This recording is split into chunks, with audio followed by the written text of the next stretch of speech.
நமது துணிநிலையில் நேயர்களுக்கு அன்பு கலந்த வணக்கங்களை தெரிவிப்பதில் நான் பெருமகிழ்ச்சி அடைகிறேன். இன்றைய காலகட்டத்தில் தினகரன் மற்றும் ஓபிஎஸ் இவர்கள் இருவரும் இணைந்து அல்லது என்டிஏ கூட்டணி கட்சி தலைவர்கள் அனைவரும் இணைந்து தேர்தலை சந்திப்பார்களா, இல்லை சசிகலாவின் கனவு பலிக்குமா? இது குறித்து உங்களது பார்வை என்னங்கய்யா?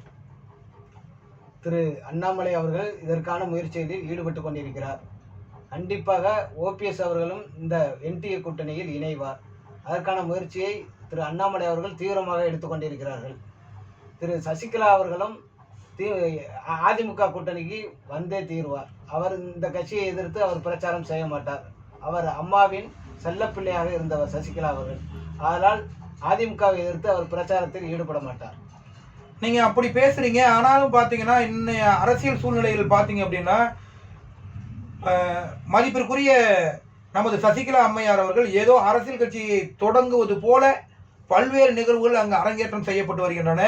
அமமுகவினுடைய துணை பொதுச்செயலாளர் இருந்த நாச்சியார் அவர்களோடு அவர்களை சென்று பார்த்ததாக பல்வேறு தகவல்கள் இருக்குது. அதற்காக கட்சியை விட்டு எந்த விதமான எதிர்ப்பும் பண்ணாத சும்மா போய் அம்மாவை பார்த்தாங்க அப்படின்ற ஒரு நிகழ்வுக்காக கட்சியை விட்டே நீக்கி வச்ச நிகழ்வுலாம் நீங்கள் பார்த்துருப்பீங்க. இதெல்லாம் வருங்காலத்தில் எப்படி நீங்கள் நடக்கும்னு நீங்கள் நம்புறீங்க?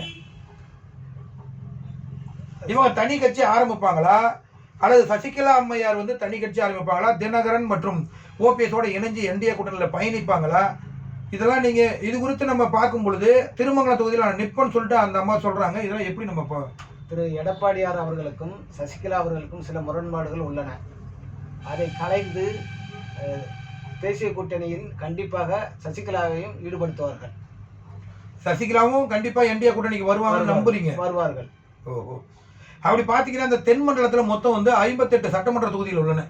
இந்த 58 சட்டமன்ற தொகுதிகளில் யாருக்கு அதிகப்படியாக ஓட்டு வாங்கன்னு நம்புறீங்க, அல்லது யார் அதிகப்படியான தொகுதியில் கைப்பற்றுவாங்கன்னு நம்புறீங்க? போன பாராளுமன்ற தேர்தலில் ஓட்டுகள் பிரிந்து கிடந்தன. அதிமுக ஓட்டு, பிஜேபி ஓட்டு தனித்தனியாக பிரிந்து கிடந்தன. இந்த சட்டசபை தேர்தலில் அனைவரும் ஒன்றாகிவிட்டனர். யார் அனைவரும்?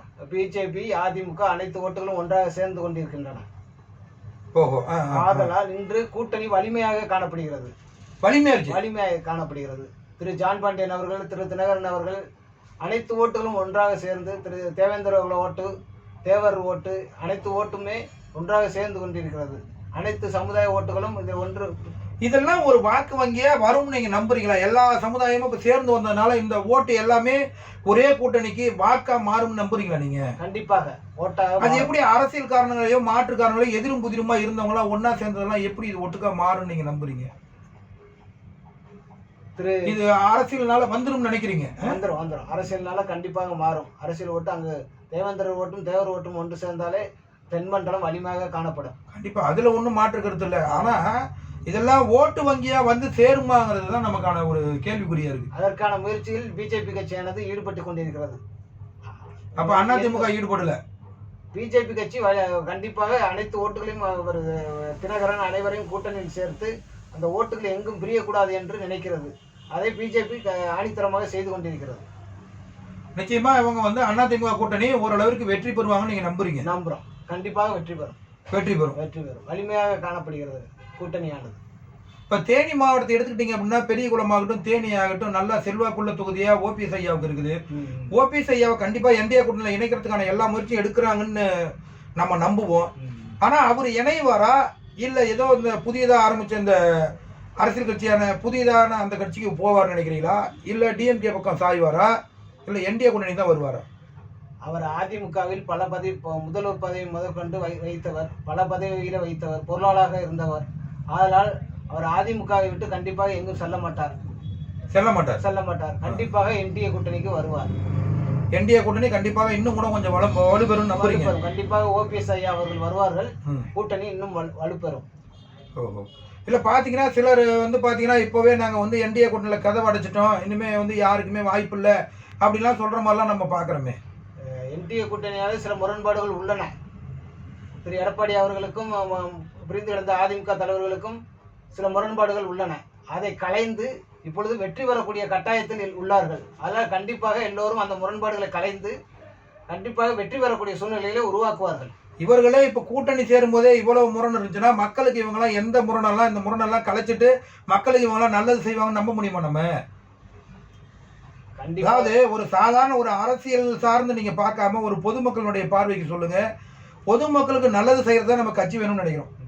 இவங்க இப்பவே இந்த கூட்டணிக்குள்ளேயே இவ்வளவு முரண்பாடுகள் இருக்கு.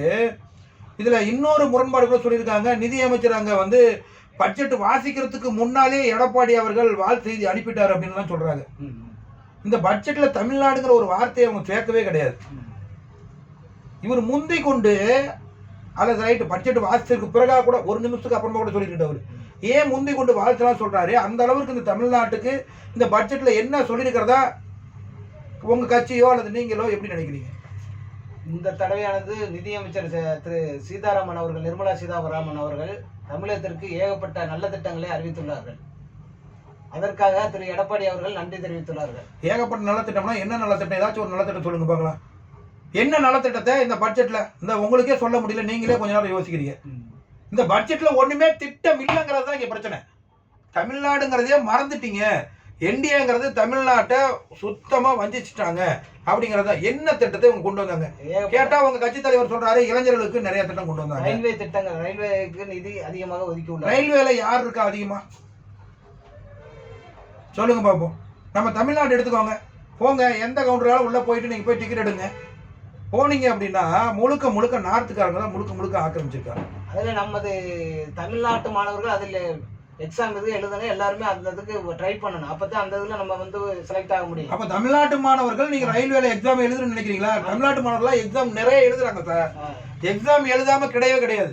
ஆனா இங்க என்ன பிரச்சனை அப்படின்னா நார்த் சைடு உள்ளவங்களா அவங்க ஏதோ ஒரு விதத்துல மால் பிராக்டிஸ் பண்ணி அதை தவறுதலான முறையை கடைபிடிச்சு உள்ள வந்துடுறாங்க. தமிழ்நாட்டுல அந்த மாதிரி நாங்க பண்ண மாட்டோம். தமிழ்நாட்டுல தவறு நடக்க விட மாட்டோம். அதனாலதான் நீங்க ஆட்சிக்கும் வர முடியலைங்க.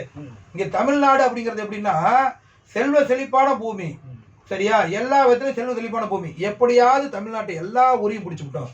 இவனையும் கழுத்தை பிடிக்கணும்னு நினைக்கிறீங்க. ஆனா கழுத்தை பிடிங்க, தப்பு இல்லை. யாருடைய கழுத்தை பிடிக்கூடாது? பொதுமக்களுடைய கழுத்தை பிடிக்க கூடாது. இந்த தடவை நாங்கள் கண்டிப்பாக தமிழ்நாட்டில் ஆட்சி அமைப்போம். எந்த விதத்தில் ஆட்சி அமைப்பீங்க? கண்டிப்பாக எங்கள் கூட்டணி கண்டிப்பாக ஆட்சியை பிடிக்கும். இங்க பொட்டியை தூக்க முடியாது. திரு நரேந்திர மோடி அவர்களின் நல்ல திட்டங்களை எடுத்து நாங்கள் சொல்லி கண்டிப்பாக வாக்கு கேட்போம். மக்கள் எங்களுக்கு வாக்களிப்பார்கள். 15 லட்சம் பணம் வருமா? 15 லட்சம் அது மோடி அவர்கள் அளிப்பார்கள், நமக்கு கொடுப்பார்கள். எப்போ? இன்னொரு தடவை அவரை தேர்ந்தெடுத்தால் கண்டிப்பாக வரும். மக்கள் யார் யார் ஊழல் செய்தார்களோ அவர்களை ஒண்ணுக்கு 2 முறை தேர்ந்தெடுத்தாச்சு. இன்னொரு முறைனா அப்ப இன்னொரு 5 ஆண்டு இப்பவே முதல் திட்டம் போடுறீங்க. நமது நாடானது ஏழை நாடு இந்தியா. அதை இன்று வளர்ச்சி பாதையில் சென்று கொண்டு இருக்கிறார் திரு நரேந்திர மோடி அவர்கள். நமது நாட்டை இப்பொழுது வல்லரசாக்குவதுதான் மிக முக்கியம். நமக்கு பணம் என்பது அவசியம் கிடையாது. மக்கள் ஒருவர் ஒரு குடும்பம் வளர்ச்சி ஏற்றால் நாடு வளர்ச்சி அடையும். நாடு வளர்ச்சி ஏற்றால் இல்ல சொன்னது யாரு? நீங்க தானே சொன்னீங்க. நாங்க வந்து 15 லட்சம் அக்கௌண்ட்ல போறோம்னு சொன்னது மோடி சொன்னாரா சொல்லலையா? அது மோடி அவர்கள் சொன்னார்கள். மோடி அவர்கள் சொல்லி எத்தனை வருஷம்? 10 வருடம் கடந்து போய் அடுத்தடுத்த ஆட்சி வந்துட்டு இருக்கு. இன்னும் ஒரு 5 ஆண்டுகளுக்கு ஆட்சி தான் தருவோம்னா அப்ப சொன்னதை தான் நாங்க கேட்கறோம். நாங்க கூடுதலா கேட்கலையே. அது சொல்லி அது முடிந்து போன கதை. அதை வளவளவென்று இப்பொழுது நமக்கு தமிழக சட்டசபை தேர்தலை பற்றி நீங்கள் பேசுங்க. அப்ப இப்பொழுதே புரியுது அதை நீங்க செய்ய மாட்டீங்கன்னு தெரிஞ்சு போச்சு. உங்களுடைய பேச்சுல இருந்தே தெரியுது இது வேண்டாம், அதை விட்டுருங்க, நாங்க 15 லட்சம் கொடுக்க முடியாது அப்படின்னு. அப்போ நீங்க தோல்வியை ஒப்புக்கொண்டீங்க. நமது நாடானது இன்று கடனில் இருக்கிறது. இந்தியா என்பது மிக ஏழ்மையாக இருந்த நாடு. இன்று நமது அமெரிக்காவுக்கு போட்டியாக அமெரிக்காக்காரன், ரஷ்யாக்காரன் அனைவரும் போட்டி போட்டுக்கொண்டு நம்மிடம் தொழில் தொடங்குவதற்கு முன் வருகிறான் என்றால் அது நரேந்திர மோடியின் சிறப்பான ஆட்சி. ஓகே, சிறப்பான ஆட்சியா இருக்கட்டும். தொழில் தொடங்குறதுக்கு முன் வரட்டும், நாங்களும் அதை வரவேற்கிறோம். என்ன தொழில் இங்க தொடங்கி இன்னைக்கு என்ன இந்திய ரூபாயினுடைய மதிப்பு எங்க மிகப்பெரிய அளவுல வெற்றி அடைஞ்சிருச்சு. இந்தியே என்ன இருந்துச்சோ அதே தானே இன்னைக்கு வர இருக்கு. பொருளாதார வளர்ச்சியானது 3வது இடத்தில் நம்ம இந்தியா இருந்து கொண்டிருக்கிறது. அமெரிக்காவே அடித்து இங்க ஒரு விவசாய பொருளை விவசாய பொருளை உற்பத்தி பண்றான் அப்படின்னா இந்த உற்பத்தி பண்ணக்கூடிய பொருள் அமெரிக்காவுக்கு போகும்போது வரி இல்லையா? ஆனா அவன் உற்பத்தி பண்ணி அந்த பொருள் இங்க வருது பாருங்க, அப்ப வரி போடுவானா? இது யாரை ஏமாத்துற வேலை? அமெரிக்காவின் அதிபர் திரு ட்ரம்ப் அவர்கள் எவ்வளவோ கெஞ்சி கூத்தாடி மோடி அவர்களிடம் கெஞ்சி கூத்தாடி நண்பன் அது இதுன்னு பேசி அவரை ஒரு வழிக்கு கொண்டு வந்திருக்கிறார். மோடி அவர்களிடம் பாச்சா பலிக்கவில்லை. அவர் இன்று மோடி அவர்களே நண்பன் என்று சொல்லி. ஓகே, அப்படிலாம் நீங்க சொல்றதெல்லாம் நம்ம எடுத்துக்கிட்டோம் அப்படின்னா இந்திய பொருளுக்குள்ள வரி கூட போட்டுக்கணும். இந்திய பொருளுக்கு வரி இல்லைன்னு சொல்லி நீங்க விக்கிறீங்க. ஆனா அவங்க பொருளுக்கு இங்க இறக்குமதி வரி போடுறாங்களே. திரு ட்ரம்ப் அவர்கள் 50% வரி விதித்திருந்தார் இந்தியாவிற்கு. இன்று அவர் வழிக்கு வந்திருக்கிறார். அமெரிக்க அதிபர் ட்ரம்ப் அவர்கள் இன்று வழிக்கு கொண்டு வந்திருக்கிறார். நரேந்திர மோடி அவர்கள் 25% கொண்டு வந்திருக்கிறார். அதனால இதெல்லாம் வெற்றி நீங்க பாக்குறீங்க. வெற்றி எங்களுக்கு வெற்றி. உங்களுக்கு வெற்றியா பொதுமக்களுக்கு வெற்றியா? எங்களுக்கு வெற்றி, பொதுமக்களுக்கு நல்லாட்சி தந்த நரேந்திர மோடிக்கும் வெற்றி, பொதுமக்களுக்கும் நன்றி வெற்றி. அப்ப நல்லாட்சி நாயகர் நரேந்திர மோடி அவர்கள். நரேந்திர மோடி அவர்கள் நல்லாட்சி நாயகர் என போற்றப்படுவார்கள். ஓஹோ, பரவாயில்லையே. ரைட், சந்தோஷம். நமது பாரத பிரதமரை நல்லாட்சி தந்த நாயகராக நாம் இந்த நிகழ்ச்சியின் வாயிலாக அறிவிப்போம். இனிமேல் நாம் அவ்வாறே அழைப்போம். நிறைய நல்லாட்சி தந்த நரேந்திர மோடி அவர்கள் வாழட்டும், வாழ்க வாழ்க. நான் கூட சொல்கிறேன், தப்பு இல்லை. இன்னும் பல புதிய திட்டங்களை தந்து இந்த நாட்டில் ஏழை நாடுங்கிற அந்த சொல்லு, ஏழைங்கிற சொல்லு இல்லாமல் மாற்றணுங்கிறது தான் எல்லாருடைய நோக்கமும். அது மட்டும் இல்லாமல் மதம் சார்ந்த அரசியல் அவங்க கையில் எடுக்கிறதா கடந்த ஒரு நாடாளுமன்ற கூட்டம்லாம் பார்த்தீங்கன்னா கிட்டத்தட்ட ஒரு 2-3 நாளாக நாடாளுமன்றமே முடங்கிடுச்சு. அந்த நாடாளுமன்றம் முடங்கியதுக்கு காரணம் இதற்கு முன்னர் இருந்த ஒரு இராணுவ தளபதி தன்னுடைய சுயசரித புத்தகத்தை எழுதுறாரு. அதுல சீனா எல்லைக்குள்ள நுழையும் பொழுது அந்த வீரர்கள் நுழைஞ்சு வராங்கன்னு சொல்லும்போது நம்ம நரேந்திர மோடி சரியான முடிவு எடுக்கல அப்படின்னு சொல்லிட்டு சொல்ல வர்றாரு. இதெல்லாம் உண்மைதானா இல்ல இன்னும் கூட இந்த நாட்டை பாதுகாக்கிறது ஏதாச்சும் ஒரு மாற்று வழி உண்டா? சில அரசியல்வாத எதிர்கட்சிகளுக்கு நரேந்திர மோடி நல்லாட்சியை பொறுத்து கொள்ளாத அவர்கள் ஏதாவது ஒரு இது கிடைக்குமா, அதற்கு நம்ம எதிர்ப்பு தெரிவிக்க வேண்டும் என்பதற்காக எதிர்ப்பு தெரிவித்துக் கொண்டிருக்கிறார்கள். நரேந்திர மோடியின் ஆட்சியை அவர்களுக்கு குறை சொல்ல வேற வழி இல்லை.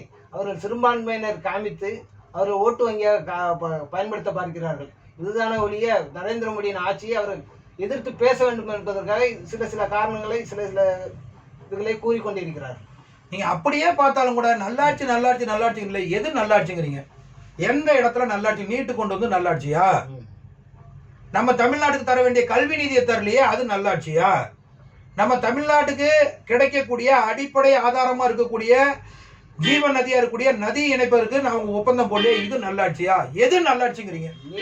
நீட் நம் தமிழ்நாட்டுக்கு மட்டும் கிடையாது, இந்தியா முழுவதும் நீட் உள்ளது. ரைட்டு. இன்று நம்ம தமிழக மாணவர்கள் அதிலும் முதல் இடத்தை பிடித்துக் கொண்டிருக்கிறார்கள் நீட்டில். இது சில அரசியல்வாதிகள் அதையும் நீட்டை வைத்து நீட்ல உயிர் போன அந்த அனிதாவெல்லாம் உங்களுக்கு தெரியல, கண்ணுக்கு தெரியல. அனிதா உயிர் போனது என்றால் அவர் அதை பயங்கர கொடுமையாக நினைத்து புரிஞ்சுக்கலாம் நம்புறீங்க நீங்க. ஓஹோ.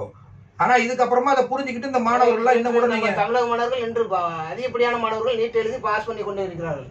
இது என்ன தவறு இருக்கிறது? இதை ஒரு சில அரசியல்வாதிகள் அதை பயன்படுத்தி ஓட்டு வாங்கி விடுமா என்று அதை எதிர்த்து கொண்டிருக்கிறார்கள்.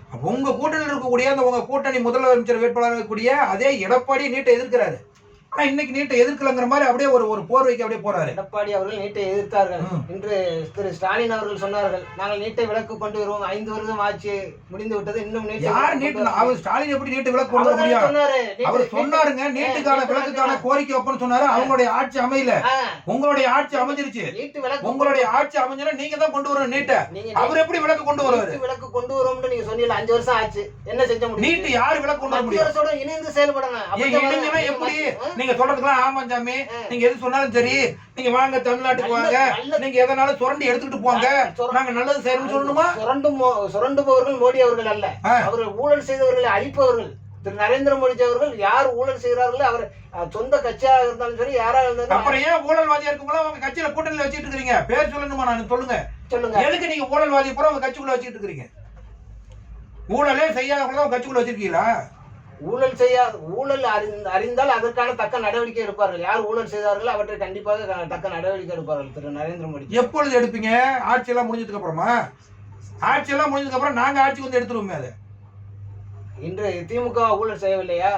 திமுக ஊழல் எத்தனை அமைச்சர்கள் ஊழல் மதுரையில மதுரையில சொந்த கட்சிக்காரனே கராத்தி தியாகராஜன் அவரே சொன்னாரு, இவ்வளவு ஊழல் நடந்திருக்கு. என்ன பண்ணீங்க நீங்க? அதாவது பிடிஆர் தியாகராஜன் சொல்றாரு அப்படின்னா, அந்த பிடிஆர் தியாகராஜன் சொன்னது அவர் சொல்லிட்டு அந்த கருத்துல இருந்து அவர் வாபஸ் வாங்கிட்டாரு. இல்ல நான் சொல்ல இன்னைக்கு வர ஒரு மந்திரியா தொடர்றாரு. அதாவது சிலரை நீங்க சொல்ல வைக்கிறீங்க, ஏதோ ஒரு அதிகார துஷ்பிரயோகம் பண்ணி நீ இதை சொல்லு, இல்லைன்னா உன் மேல அந்த கேஸை போட்டுருவேன், நீ இதை சொல்லு அப்படின்னு அழுத்தம் கொடுக்க வைக்கிறது போலதான் மத்திய அரசு நடந்தது. நான் என்ன சொல்றேன்னா, நம்ம எந்த கட்சியும் சார்பு இல்லாம ஏன் மத்திய அரசும் மாநில அரசும் பொதுமக்களுக்கு இணக்கமா போகக்கூடாது? திரு செந்தில் பாலாஜி அவர்கள் ஊழலற்றவரா ஊழல்வாதியா? அவர் தான் மந்திரி பதவியிலிருந்து நீக்கிட்டீங்களே. மந்திரி பதவியிலிருந்து நீக்கிட்டான். அவரே என்ன கட்சியில வச்சிருக்கீங்க? அப்படி எல்லாம் பேச போனா அமித்ஷா அவர்கள் ஊழல் செஞ்சாரு இல்லையான்னு பேசணும். அமித்ஷா அவர்கள் ஊழல் செஞ்சு சிறைக்கு போனதெல்லாம் உண்மையா இல்லையான்னு பேசணும். அது குறித்து நம்ம பேசுவோமா? தண்டனைக்கு உட்பட்டு சிறைக்கு போயிட்டு இருந்திருக்காரு. யார் கேஸ் தொடுத்தார்களோ, இவர் மீது வழக்கு தொடுத்தார்களோ செந்தில் பாலாஜி அவர்களே இன்று இணைத்துக் கொண்டு அவர் நல்லவர் போல் வைத்துக் கொண்டு. ஆமா, அவங்களே வச்சுக்க. அப்படிதான் அமித்ஷா வச்சுக்கிட்டாரு. யாரு கேஸ் கொடுத்தாங்களோ அவங்க எல்லாம் ஏதோ ஒரு பணத்தாலேயே ஒரு புகழாலேயே அடிச்சு அவரை தன் கைக்குள்ள வச்சுக்கிட்டாரு. எந்த அரசியல்வாதி அப்படிதான். யார் மீது ஊழல் வழக்கு தொடுத்தார்களோ இன்றும் கேஸ் நடந்து கொண்டிருக்கிறது, வழக்கு நடந்து கொண்டிருக்கிறது. வழக்கு நடந்து கொண்டிருக்கு. யாருடைய அழுத்தத்தால் வழக்கு நடக்குது? அது நீதிமன்றம் தீர்ப்பு சொல்ல வேண்டும். நீதிமன்றம் தீர்ப்பு சொன்னா எப்படியாவது ஒரு வழியில பிடிச்சி ஏதாவது ஒரு வழியில பிடிச்சி செந்தில் பாலாஜி நம்ம கூட்டணி கொண்டு போயிட முடியாதுன்னு பாக்குறீங்க. அது இங்க நடக்கல. நடக்காததுக்கு 1008 காரணங்கள் நம்ம பேசிட்டு இருக்கோம். ஆனா எப்படித்தான் இருந்தாலும் இந்த பொதுமக்களுக்கு நல்லது செய்யணும்னு இந்த மத்திய அரசு மாநில அரசு நினைச்சா மட்டும்தான் பொதுமக்களாகிய நாம் நல்லா வாழ முடியும். இதை ஒரு இணக்கமான ஒரு சூழலை ஏற்படுத்தக்கூடிய அரசு இங்க வேணும்னு நினைக்கிறோம். கண்டிப்பா தமிழ்நாட்டில் அதுக்கு ஓட்டு போட்டாங்க, அதில் மாற்ற முடியாது. தமிழ்நாட்டு மக்கள் தனிப்பட்ட ஓட்டு போட்டு 40 தொகுதியை அள்ளி கொடுத்தாங்க. மற்ற மாநிலங்களில் அந்த ஓட்டு கிடைக்காதனால இன்னைக்கு ஏதோ ஒரு விளக்கத்துல நீங்க ஜெயிச்சிட்டீங்க, ஆட்சி ஆளுறீங்க, நல்லா ஆளணும். ஆனா இந்த ஆட்சியாளர்கள் இன்னும் கூட தமிழக மக்களினுடைய நலனில் அக்கறை கொள்ள வேண்டும். இன்னைக்கு மலேசியா போனோடனே தமிழ் தெரியுது யாருக்கு? பிரதமர் நரேந்திர மோடி. அவர் என்றென்றும் மாதத்திற்கு ஒரு முறை கண்டிப்பாக தமிழை உச்சரித்துக் கொண்டுதான் இருக்கிறார். அப்புறம் எப்படி ஒரிசா தேர்தல்ல தமிழை வந்து சாவியை தூக்கிட்டு போட்டான், திருடிட்டு போட்டான் சாவின்னு சொன்னீங்களா? அது எப்படி? அப்ப தமிழ் தெரியலையோ? அது அரசியல்வாதிகளின் தந்திரம். செய்ப்பதற்கு என்னென்ன யுக்தியில கையாள. அப்ப இதுவும் தந்திரமா தான் நீங்க எடுத்துக்கிறீங்க, கையாள்வார்கள். அப்ப நீங்க இதையும் திருக்குறளை சொல்றது நீங்க ஸ்டேட்ல அந்தந்த இது நடக்குதுண்டா, எலெக்ஷன் நடக்குதுண்டா, அவங்க அப்பப்ப ஒரு இதுல கையாளத்தையும் செய்வாங்க, யுக்தியை கையாளத்தையும் செய்வாங்க. அது எப்படியாவது ஜெயிக்கணும். அது எப்படி தமிழன் திருடன்னு சொன்னது மட்டும் தேர்தல் யுக்தியா எடுத்துக்கணும்? தமிழனுடைய திருக்குறளை சொல்றது தேர்தல் யுக்தியா எடுத்துக்கூடாது. அது வந்து கண்டிப்பா தமிழை மறக்காம இருக்கான்னு எடுத்துக்கணும். இது எந்த விதத்துல நியாயமா எடுத்துக்கணும்? நீங்களே இப்ப சொன்னீங்க தமிழை அவரை உச்சரிக்கவில்லை, மலேசியா போனோம்னு தமிழை உச்சரிக்கிறாரு. அவர் வந்து மாசம் திருக்குறளை வைக்கிறாரு. உங்களுக்கு எலெக்ஷன் வந்தா திருக்குறள் தெரிஞ்சிருது. 1330 குறள் மனப்பாடமா தெரியுது எலெக்ஷன் வரும்பொழுது. அதுக்கப்புறம் திருக்குறளையே மறந்துடும். நம்ம திருக்குறளே மறந்துட்டு தமிழனையே மறந்துட்டு தமிழனுக்கு எதுவும் செய்யக்கூடாது. இது அரசியல்வாதிகளின் பொய்க்கூற்று. இது நரேந்திர மோடி அவர்கள் தமிழர்கள் மீது மிகுந்த பற்று வைத்துள்ளார்கள். இது தமிழக அரசியல்வாதிகளும் சில சூழ்ச்சிகள் காரணமாக தமிழர்களை வெறுப்பாக்கி கொண்டிருக்கிறார்கள், வெறுப்பு அரசியல் செய்து கொண்டிருக்கிறார்கள். வெறுப்பு அரசியல். எடப்பாடி அவர்கள் அந்த இணக்கத்தை புரிந்து கொண்டு இந்த எடப்பாடி மத்தவங்க தான் நீங்க வெறுப்பு அரசியல் பண்றாங்க, நரேந்திர மோடி வெறுப்பு அரசியல் பண்ணல அப்படின்னு சொல்ல விரும்புறீங்க? ஆமா, தமிழர்கள் மீது மிகுந்த பற்று கொண்டுள்ளார்கள். சரி, இந்த 58 தொகுதியில எத்தனை தொகுதி வெற்றி பெறும் நம்புறீங்க? உடனே நாங்க 58 ஜெயிச்சிருவோம், 68 ஜெயிச்சிருவோம், 112 ஜெயிச்சிருவோம் அப்படி சொல்லாதீங்க. ரைட், 58 ஜெயிச்சிருவோம்னா 58 தொகுதியிலையும் உங்களுக்கு அந்த ஆளுமை திறன் இருக்கா? இல்ல நிச்சயமா 58 தொகுதியில ஓரளவிற்கான தொகுதி வெற்றி பெறும் நம்புறீங்க? கண்டிப்பாக 40 தொகுதியில் கண்டிப்பாக தென் மாவட்டத்தில் நாங்கள் வெற்றி பெறுவோம். ஏடிஎம்கே தலைமையிலான உங்க பிஜேபி கூட்டணி, என்டிஏ கூட்டணி கண்டிப்பாக வெற்றி பெறும். என்டிஏ தலைமையிலானதா ஏடிஎம்கே தலைமையிலானதா? அதுவே என்ன இழுபறி? கூட்டணி வெற்றி பெறும். பிஜேபி அப்ப வந்து இங்க வந்து தேசிய ஜனநாயக கூட்டணிங்கிறது எடப்பாடியார் தலைமையில் நாங்கள் சந்திக்கிறோம் இந்த தேர்தலை. திரு எடப்பாடியார் தலைமையில் நாங்கள் சந்திக்கிறோம் இந்த தேர்தலை. நாங்கள் கண்டிப்பாக ஆட்சி அமைப்போம். ஆட்சி அமைப்பீங்க. இங்க வந்து 48 தொகுதிக்கு பக்கமா ஜெயிப்பீங்க. நீங்க 40 தொகுதி ஜெயிப்பீங்க. 40 தொகுதி கண்டிப்பாக. 58ல 18 தொகுதி தான் மீதி போகும். மீதி எல்லாம் 40 தொகுதிக்கு மேல நாங்க ஜெயிச்சிருவோம் நம்புறீங்க? நம்புறோம், கண்டிப்பாக நம்புறோம். அப்ப கொங்கு பெல்ட்லயும் ஓரளவுக்கு ஜெயிச்சிருவீங்க? ஆமா, கண்டிப்பா இந்த தடவை ஆட்சியை பிடிக்கிறோம். ஆட்சியை பிடிக்கிறீங்க? ஆட்சியை பிடிக்கிறோம். சென்னையில 21 தொகுதியில எத்தனை தொகுதி வருவீங்க? 15 தொகுதியில வின் பண்றோம். அப்படி பார்த்தா நீங்க 200 தொகுதிக்கு மேல ஜெயிச்சிருவீங்களே? கண்டிப்பாக. ஆட்சி கட்சிகளது கூட்டணியானது மிகுந்த வலிமையுடன் காணப்படுகிறது. கண்டிப்பாக நாங்கள் ஆட்சி. அது எப்படி ஆளுங்கட்சி எதிர்த்து நீங்க எத்தனை தொகுதியில ஜெயிக்க முடியும்னு எந்த அளவுக்கு நீங்க நம்புறீங்க? நாங்களும் ஆளுங்கட்சி தான். பிஜேபி ஆளுங்கட்சி தான். பிஜேபி தமிழ்நாட்டில் ஆளுங்கட்சி. நாங்க இந்தியா முழுவதும் நாங்க ஆளுங்கட்சி. பிஜேபி தமிழ்நாட்டில் தோல்வி முகத்தை கண்ட கட்சி இப்பொழுது வளர்ந்து கொண்டிருக்கிறது. உங்களுக்கு தெரியாது, மக்களிடத்தில் மிகவும் பரவலாக பேசப்படுது. எப்படி அண்ணாமலை அவர்கள் இருக்கும்போது வளராத கட்சி நீங்க நயனார் நாகேந்திரன் அண்ணாமலை வளர்த்துட்டு சொல்லியிருக்கிறார். பிஜேபி கட்சியானது அண்ணாமலை இருக்கும்போது வளர்ந்துட்டு இன்று மிகப்பெரிய பொலிவுடன் காணப்படுகிறது. அசூர வளர்ச்சி. 234 தொகுதியிலேயே உங்களுக்கு வந்து ஓரளவுக்கான வளர்ச்சி இருக்குதுன்னு நம்புறீங்க நீங்க? கண்டிப்பா. என்ன எந்த கூட்டணி? தேமுதிக உங்க என்டிஏ கூட்டணியில இணைய நம்புறீங்களா? அந்நியார பிரேமலதா அவர்கள் கண்டிப்பாக வருவார்கள் எங்கள் கூட்டணிக்கு. அவங்க ராஜ்யசபா சீட்டு வரை கேட்கறாங்களே, மொத்தமே 2 சீட்டு தானே உங்களுக்கு இருக்கு, எப்படி கொடுப்பீங்க? பிஜேபி எங்கள் கட்சிக்கு நிறைய இருக்கிறது. எங்களுக்கு எம்பி சீட்டு நிறைய இருக்கு, எங்க எம்எல்ஏ நிறைய இருக்காங்க, நாங்க கொடுப்போம். நீங்க கொடுப்பீங்க? நாங்க கொடுப்போம். எடப்பாடி கொடுக்கலனா கூட நீங்க கொடுப்பீங்க? கொடுத்துருவோம். இது வேறையாவா? அது எப்படி எந்த விதத்துல அவங்களுக்கு நீங்க ராஜ்யசபா சீட்டு கொடுத்தீங்க? அவ்வளவு அவங்களுக்கு வாக்கு வங்கி சதவீதம் இருக்குன்னு நம்புறீங்களா நீங்க? கண்டிப்பாக அதை திரு அமித்ஷாஜி அவர்கள் பேசி முடிப்பார்கள். முடிவு பண்ணிட்டீங்க? கண்டிப்பாக. அப்ப நிச்சயமாக உங்களுக்கு தேமுதிக உங்களுடைய என்டிஏ கூட்டணிக்கு வரும்னு நீங்க நம்புறீங்க? கண்டிப்பாக என்டிஆர் அப்ப அவர்கள் ஓபிஎஸ் வருவாங்க. திமுக கூட்டணி தற்பொழுது எப்படி உள்ளதா நீங்க நினைக்கிறீங்க? ஒரு ஓட்டு கூட சிதறக்கூடாது என்று திரு அமித்ஷாஜி அவர்கள் நினைத்துக் கொண்டிருக்கிறார்கள். அந்த அவருக்கு இணையாக திரு அண்ணாமலைஜி அவர்களும் நன்றாக உழைத்துக் கொண்டிருக்கிறார். கண்டிப்பாக அனைவரும் ஏதாவது ஒரு கட்சி பொறுப்புல இருந்தாலும் நான் கொஞ்சம் என்னால முடியல, கொஞ்சம் உடல்நிலை எங்க தந்தையாருக்கு முடியாதனால நான் சில பொறுப்பெல்லாம் கவனிக்க முடியல அப்படின்னு சில லைட்டா பேச்சுக்கள்லாம் அரசல் பரசலாம் ஏற்படுது. அதெல்லாம் எப்படி அது குறித்து நீங்க நினைக்கிறீங்க? இன்னும் கூட அவர் ஃபீல்டு ஒர்க் செய்து கொண்டுதான் இருக்கிறார். அவர் ஒதுங்கவில்லை, கட்சி விட்டு ஒதுங்கவில்லை. கண்டிப்பா. ஆனா அது சில நிகழ்வுகள் அது மாதிரி நடந்தா கூட அவர் இன்னவரை கட்சி பண்ணி செஞ்சுட்டு இருக்காரு. அவர் தந்தை அதுல மாற்று கருத்து இல்ல. சில பிரச்சனைகள் இருக்கின்ற காரணத்தினால் அவர் இந்த பொறுப்புகள் எனக்கு வேண்டாம் என்று ஒதுங்கி கொண்டிருக்கிறார். ஆக மொத்தம் தந்தைக்கு பிரச்சனைனாலதான் ஒதுங்குறாரா இல்ல ஏதோ ஒரு கட்சிக்குள்ள ஏதோ ஒரு சின்ன ஏதோ முனகள் முக்கள் ஏதாவது இருக்கா? அது அரசியல் எதிரிகளையும் அது புரளி இந்த மாதிரி கட்சிக்குள்ள பிரச்சனை இருக்கு, அதனால அவர் ஒதுங்குறாரு என்று. அவர் தான் எங்களுக்கு ஃபீல்டு ஒர்க்கர். கண்டிப்பாக அவர் வெற்றியை தேடி தருவார் எங்களுக்கு. நிச்சயமா ஒரு நல்ல ஒரு வெற்றி வரும் நம்புறீங்க? வெற்றி வரும். அண்ணாமலை அவர்கள் எலெக்ஷன்ல நிப்பாங்களா?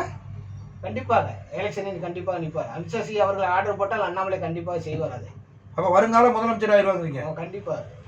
எடப்பாடி அவ்வளவுதானே? எடப்பாடி இந்த தேர்தலை அவர் தலைமையில் தான் நாங்கள் சந்திக்கிறோம். எடப்பாடி தான் இந்த தலைவர் முதலமைச்சர். அடுத்து பிஜேபி கட்சியானது அண்ணாமலை அவர்கள் ஜெயிச்சிட்டாங்கன்னா யார முதலமைச்சர்? நாங்கள் பிஜேபி கட்சியானது வலிமை பெற்று அடுத்த தேர்தலில் நாங்கள் அண்ணாமலைஜி அவர்கள் ஜெயிச்சிட்டாக்க யார் முதலமைச்சர் ஆகிறது? அண்ணாமலைஜி நாங்கள் இருப்பது எங்களுக்கு எத்தனை சீட்டு கொடுக்குறாங்க இது வரைக்கும் கன்ஃபார்ம் ஆகல. 25 தொகுதியா 30 தொகுதியா? அது அண்ணாமலை அவர்கள் இந்த வட்டம் ஜெயித்தால் கூட நாங்கள் எடப்பாடி தலைமையில் தான் இந்த வட்டம் கூட்டணியை சந்திக்கிறோம். நீங்க அப்படி சொல்றீங்க. ஆனா பாத்தீங்கன்னா இங்க நிகழ்வெல்லாம் நடக்கிறதெல்லாம் பாத்தீங்கன்னா நீங்களே ஆல்ரெடி இத்தனை தொகுதியில கொடுத்தாகணும்னு சொல்லிட்டு அவருடைய எடப்பாடியினுடைய நீங்க கொடுத்துதான் ஆகணும்னு சொல்லிட்டு அவரை நீங்க நெருக்கதால சொல்றாங்கல்ல. இன்று சில கூட்டணி கட்சிகளை சில கட்சிகளை இவர்கள் ஒருங்கிணைத்து கொண்டு வந்து கொண்டிருக்கிறார்கள் பிஜேபி கட்சியானவர். அதனால் அவர்கள் சில சீட்டுகளை இவர்கள் கேட்டுக்கொண்டு இருக்கிறார்கள். ஆனா திமுக தலைமையிலான கூட்டணி ஓரளவிற்கு நல்ல ஒரு அஸ்திவாரத்தோட நல்ல ஒரு நிலைமையில் இருக்கிறதா பொதுமக்களும் நம்புறாங்க, நாங்களும் நம்புறோம். நீங்க உங்களுக்கு அந்த குறித்தான கருத்து? சொல்றது போய் திமுக கூட்டணியானது இன்று சில்லறையாக உடைய போகிறது. காங்கிரஸ் கட்சியானது அதுல இப்படிதான் சொல்றீங்க. இன்ன வரை எந்த கட்சியும் உடஞ்சு போனதா தெரியல. இன்று வரை இவர்கள் அது சும்மா ஒரு 4 பேர் பேசுறாங்க. நீங்க சொல்ற அந்த 4 பேர் சொல்றாங்கல்ல, அவர்கள் காங்கிரஸ் கட்சியை அழைக்கவில்லை. அவர்கள் சிறப்பு அழைப்பாளர்களை அழைத்து இவர்கள் இன்றும் பேசவில்லை. திமுக கட்சியினர் ஏன் பேசவில்லை என்று அவர்கள் ஆதங்கப்பட்டுக் கொண்டிருக்கிறார்கள். சமீபத்தில் நடந்த கூட திரு கார்த்திக் சிதம்பரம் அவர்கள் கூறிக்கொண்டிருக்கிறார்கள், ஏன் எங்கள் சிறப்பு பேச்சாளர் சிறப்பு அழைப்பாளர்களை ஏன் அழைக்கவில்லை? ஓகே, அப்படி பாத்தீங்கன்னா கார்த்தி சிதம்பரம் அவர்களும் நமது முதலமைச்சர் கலந்து கொண்ட அந்த நிகழ்ச்சியில் கூட கலந்து கொண்டு முதலமைச்சரை வாழ்த்து பேசியுள்ளார் சிதம்பரம் அவர்கள். மேலும் கூட நான் கோரிக்கை வைப்பேன், அன்பு கோரிக்கை நீங்க நிறைவேற்ற வேண்டும் என கனிவான கோரிக்கையெல்லாம் அவர் வாழ்த்து பேசியிருக்காரு. இது அவரது தொகுதியில் திரு சிதம்பரம் தொகுதியில் நடந்தது, சிவகங்கை தொகுதியில் நடந்தது. கூட்டணியில் இருக்காங்க அர்த்தம். கூட்டணியில் இருக்கிறார்கள், கூட்டணியில் இருக்கிறார். ஆனால் சில பிரச்சனைகள் அவர்களுக்குள் நடந்து கொண்டிருக்கு. சீட்டு இருபறியாக இருக்கிறது. சீட்டு அவர்கள் 40 சீட்டு கேட்டு உங்க கட்சியில ஜெயிச்ச நம்ம அதிமுக கட்சியில ஜெயிச்ச நமது மதிப்பிற்குரிய செங்கோட்டையன் அவர்கள் வந்து பாத்தீங்கன்னா ஒரு நிழல்கூடத்தினுடைய திறப்பு விழாவில் பாத்தீங்கன்னா அதிமுகனுடைய அந்த கலரை பயன்படுத்தாம அவருடைய பேரை வந்து நமது தமிழக வெற்றி கழகத்தினுடைய அந்த கொடியினுடைய கலரை பயன்படுத்தினா அச்சிட்டு இருந்தாங்க. நீங்க அதெல்லாம் பாத்தீங்களா? அது குறித்து உங்களுக்கு கருத்து என்ன? அது அவர் அடுத்த கட்சிக்கு சென்று விட்டார். அவரை பற்றி பேச நமக்கு அருகதை கிடையாது. அவர் தமிழக வெற்றி கழகத்துடன் இணைந்து விட்டார். அவர் அந்த கட்சியின் உறுப்பினர். அவரை பற்றி ஏன் நம்ம பேச வேண்டும்? பேசணும்னா அவர் உங்க கட்சியில தான் வேட்பாளர் ஆயுது, அதுல இருந்து அவர் எம்எல்ஏ இருக்காரு. ஆனா பாத்தீங்கன்னா அந்த தமிழக வெற்றி கழகத்துல இருந்து எம்எல்ஏ ஆன மாதிரி அந்த கட்சியினுடைய கலர் எல்லாம் நம்ம மாத்தி போட்டு ராஜினாமா செய்து விட்டார். எம்எல்ஏ பதவியை ராஜினாமா செய்து விட்டு தான் தமிழக வெற்றி கழகத்தில் சென்றார். அப்புறம் எதுக்கு நம்ம அவரை பற்றி பேசுவது? அவர் தமிழக வெற்றி கழகத்தின் உறுப்பினர். அவர் இன்று அதிமுக தமிழக வெற்றி கழகம் தான் ஆட்சி அமைக்கும்னு செங்கோட்டையன் சொல்லிட்டு இருக்காரு. அது எடுபடாத ஒன்று. செங்கோட்டையன் அவர்கள் அவர் கட்சியே அவர் பெருமைப்படுத்திக் கொள்வதற்காக அவர் அதை கூறிக்கொண்டிருக்கிறார். ஒரு கட்சி கூட கூட்டணிக்கு செல்லவில்லை. அவர் எப்படி வெற்றி வருவார்? விஜய்க்கு மக்கள் ஆதரவு இருக்குன்னு சொல்றாரு. மக்கள் ஆதரவு அது உங்களை ஊழல் சக்திங்கிறாரு, திமுக தீய சக்திங்கிறாரு, நான் தான் தூய சக்திங்கிறாப்ல. மக்கள் சக்தி இருக்கிறதா இல்லையா என்று தேர்தல் முடிந்தவுடன் தான் தெரியும். இப்பொழுது அவருக்கு தெரியாது. அப்ப தமிழக வெற்றி கழகம் ஓரளவிற்கு வந்து இங்க வெற்றியை நாட்டி அவங்க முதலமைச்சர் ஆக மாட்டாங்களா? ஆக முடியாது. இந்த தடவை கண்டிப்பாக ஆக முடியாது. தமிழக வெற்றி கழகம் முதலமைச்சர் ஆக முடியாது. திமுக கூட்டணியும் அதிமுக கூட்டணியும் வலுவாக இருக்கிறது. இந்த 2 கட்சிகளுக்கிடையே தான் போட்டி. தமிழக வெற்றி கழகத்துக்கு போட்டி வெற்றி கழகம் இந்த தடவை இதுல இல்லை, ரேஸ்ல இல்லை. இந்த தேர்தலினுடைய களத்திலே தமிழக வெற்றி கழகம் இல்லைங்கிறீங்க. இல்ல, இந்த ரெண்டு அவர் உங்க கூட்டணியே களத்துல இல்ல, நான் எனக்கும் திமுகவும் தான் போட்டின்னு சொல்றாரு தமிழக வெற்றி கழகத்தின் தலைவர். அவர் கூறுவார், அவர் அரசியல் தலைவர், அவர் இப்பதான் கட்சி ஆரம்பிச்சிருக்காரு, அவர் கூறுவார். அப்படி சொன்னாதான் நமக்கு ஓட்டு விடும்னு அவர் சொல்லத்தான் செய்வாரு. அவர் வந்து ஒரு கட்சி கூட ஒரு கூட்டணிக்கு போகல. நீ எப்படி ஜெயிக்க முடியும்? நான் மக்களோட கூட்டணி. மக்கள் கூட்டணி நீங்க சொல்றீங்க, தேர்தல் முடிஞ்சாதான் தெரியும் மக்கள் எப்படி உங்களுக்கு ஓட்டு போட்டுக்காண்டு. இப்ப எப்படி தெரியும்? அப்ப கண்டிப்பாக ஓரளவிற்கு அவங்க வந்து வின் பண்ணணும் அப்படின்னா ஏதாச்சும் ஒரு கூட்டணிக்குள்ள போனா தான் ஓரளவு வின் பண்ண முடியும். யாருமே உன்னை நாடலையே, நீ எப்படி ஜெயிக்க முடியும்? இந்த பிஜேபியினுடைய பணி தான் இந்த தமிழக வெற்றி கழகத்தை உருவாக்கி விட்டுருக்காங்கன்னு ஒரு பேச்சு அடிப்படுது. திமுகவை ஏதாவது ஒரு இடத்தை பண்ணி தோற்கடிக்கணும் அப்படின்ட்டு இந்த பிஜேபி தான் தமிழக வெற்றி கழகத்தை இந்த எலெக்ஷன் நில்லுங்கன்னு சொல்லிட்டு அவங்க தான் தூண்டி விட்டுருக்காங்க. இந்த படம் ஜனநாயகன் படம் வராததுக்கு பிஜேபி தான் காரணம்னு சொல்றீங்க. அப்புறம் திமுக விஜயை தூண்டி விட்டது நீங்க தான் காரணம். இது எப்படி மக்கள் ஏற்றுக்கொள்வார்கள்? அப்ப அதுக்கும் உங்களுக்கு சம்பந்தம் இல்ல? சம்பந்தம் இல்ல.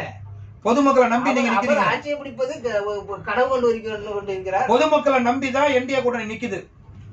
பொதுமக்களை நம்பி தான் நிக்கிறான். இந்த வட்டம் கண்டிப்பாக மக்கள் அதிருப்தியாக இருக்கிறார்கள். திமுக எந்த விதத்தில் அதிருப்தி நீங்க நம்புறீங்கன்னா, அந்த அளவுக்கு ஸ்டாலினே வரக்கூடாது அப்படின்னு நினைச்சு மக்கள் ரொம்ப அதிருப்தியா இருக்கான்னு நினைக்கிறீங்க நீங்க?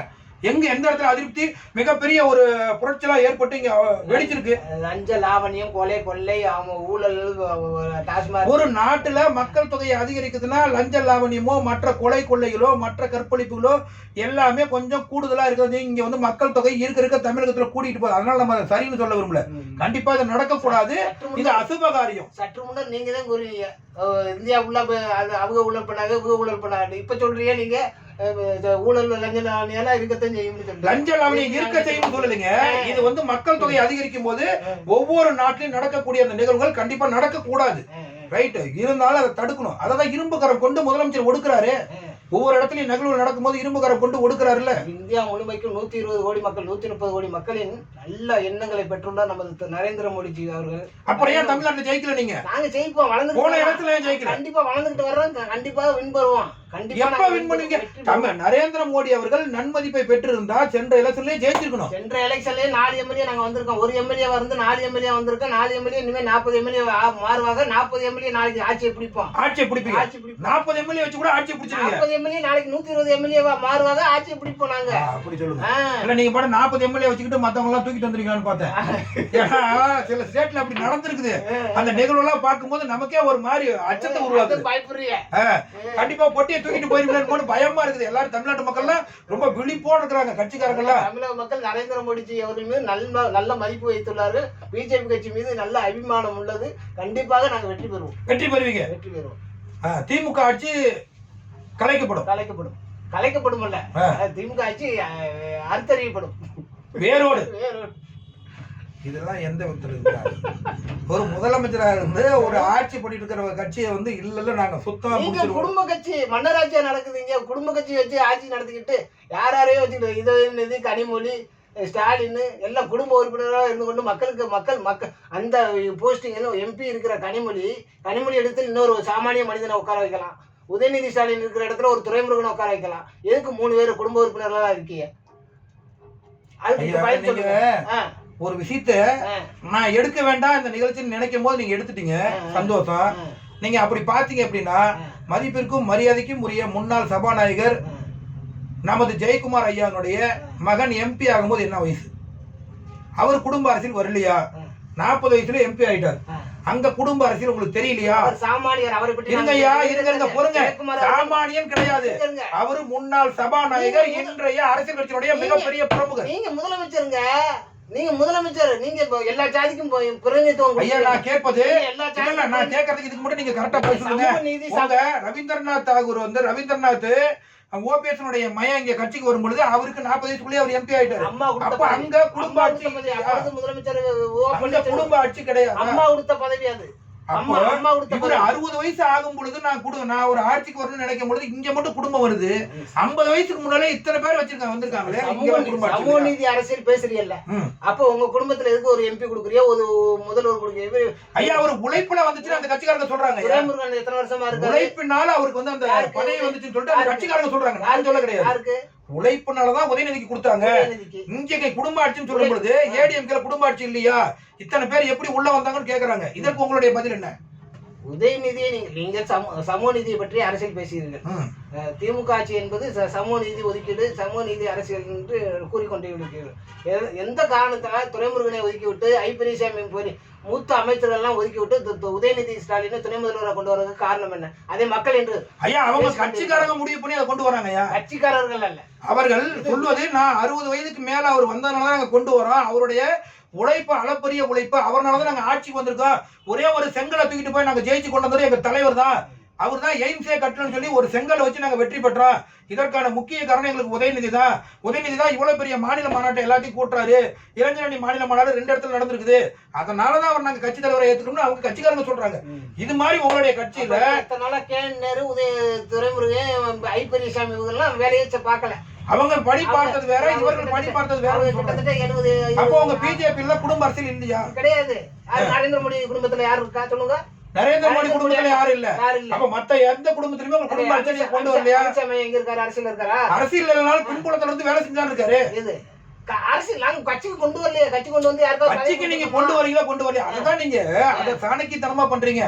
கட்சிக்கு கொண்டு வரல, கொண்டு வரலையோ எல்லா திட்டங்களையும் செய்யறது அவர்தான் செய்யறாரு. அவற்றில் எல் முருகன் போன்றவரை சாமானியனை கொண்டு வந்து உட்கார வைக்கிறோம்.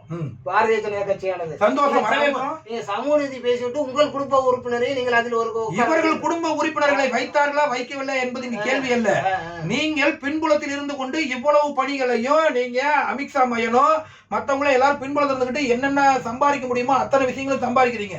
அமித்ஷா மையனுக்கு எத்தனை ஸ்கூல் இருக்கு, அமித்ஷா மையன் எத்தனை கான்ட்ராக்ட் எடுத்திருக்காப்ல, எல்லா ஃபைல நம்மகிட்ட இருக்கு. ஆனா இதெல்லாம் பாத்தீங்கன்னா இல்லவே இல்லைன்னு மறுத்துட்டு குடும்பாட்சி செய்யறாங்கன்னு எடப்பாடியுடைய மைய கான்ட்ராக்ட் எடுக்கலையா? எடப்பாடியுடைய மைய அரசியல் கொண்டு வந்தோமா? கொண்டு வந்து அரசியல் நிறைய கூட்டங்கள் சென்ற அந்த கூட்டம் நடத்துறதுக்கு அவர் தான் தலைமை ஏற்றிருக்காரு. அரசியல் கொண்டு வந்து துணை பொதுச் செயலாளர் ஆகியிருக்காரு எடப்பாடியார். இல்ல வந்திருந்தா கண்டிப்பா செஞ்சிருப்பீங்க. ஆட்சிக்கு வந்து அதையும் செய்வீங்க. அது சாமானியனை கொண்டு வருவார் எடப்பாடியார். அப்ப எடப்பாடி மையம் ஆட்சிக்கு வரும்போது சாமானியன் எடப்பாடி மையம் இல்ல. அடுத்த ஒரு அதிமுக உறுப்பினரை கொண்டு வருவார், குடும்ப உறுப்பினரை கொண்டு வர மாட்டா. அவர் பல மீட்டிங்கிலும் அதை பேசியிருக்கிறார். சாமானியன் கண்டிப்பாக நான் கொண்டு வருவேன் என்று. அப்பொழுது இனிமே வந்து ஜெயக்குமாரோட மையனுக்கு இனிமே வாய்ப்பு இல்ல, கொடுக்க மாட்டீங்க அப்படித்தானே? அது அம்மா இருக்கையில் அம்மா உறுப்பினர் கிடையாது. அம்மா முதலமைச்சராக இருக்கும் பொழுது அம்மாவா பார்த்து நிரப்பப்பட்ட பதவி அந்த பதவி எம்பி பதவி. திரு ஜெயக்குமார் அவர்கள் முதல்வராக இருந்து கொண்டு ஜெயக்குமார் மேல கொண்டு வரல. அம்மா முதலமைச்சராக இருக்கும்போது அவருக்கு எம்பி போஸ்டிங் கொடுத்து இந்த தொகுதியில ஜெயிக்கணும் அப்படிங்கறதுக்காக கண்டிப்பா அவரை நிறுத்தினாங்க. அப்பொழுது எல்லாருமே ஓரளவுக்கு குடும்ப ஆட்சியை செஞ்சுக்கிட்டு வரவங்க தான். ரைட் இருக்கட்டும். தெரியுது. நீங்க உங்க குடும்ப உறுப்பினருக்கு தான் யாரும் இல்ல, எல்லாருமே பின்னாடி இருந்து 8 பேர் ஆட்சி செய்யறாங்க. சபரீசன், கனிமொழி, உதயநிதி. சபரீசன் எந்த பதவியில் இருக்காரு? அது எப்படி அமித்ஷா மையம் மட்டும் பதவிக்கு வரலன்னா ரைட்னு சொல்லி ஒத்துக்கிறீங்க? சபரீசனுக்கு என்ன பதவி இருக்காரு? பேசிக் கொள்கிறார்கள். இங்க 8 பேர் ஆட்சி. அதே மக்கள் தான் நாங்களும் சொல்றோம். அமித்ஷாவுடைய மையம் தான் இந்த நாட்டை ஆட்டி வைக்கிறான்னு நாங்க சொல்றோம். அது நரேந்திர மோடி அவர்கள் நாட்டை வளர்ச்சி பதவி கொண்டு வருகிறார்கள். சந்தோஷம், மகிழ்ச்சி. நேயர்களே, நல்லபடியாக ஒரு நல்லதொரு நிகழ்வை இந்நேரத்தில் உங்களை சந்தித்ததில் மிகுந்த மகிழ்ச்சி அடைகிறோம். மேலும் ஒரு நல்ல நிகழ்வில் சந்திப்போம். நன்றி, வணக்கம். வணக்கம்.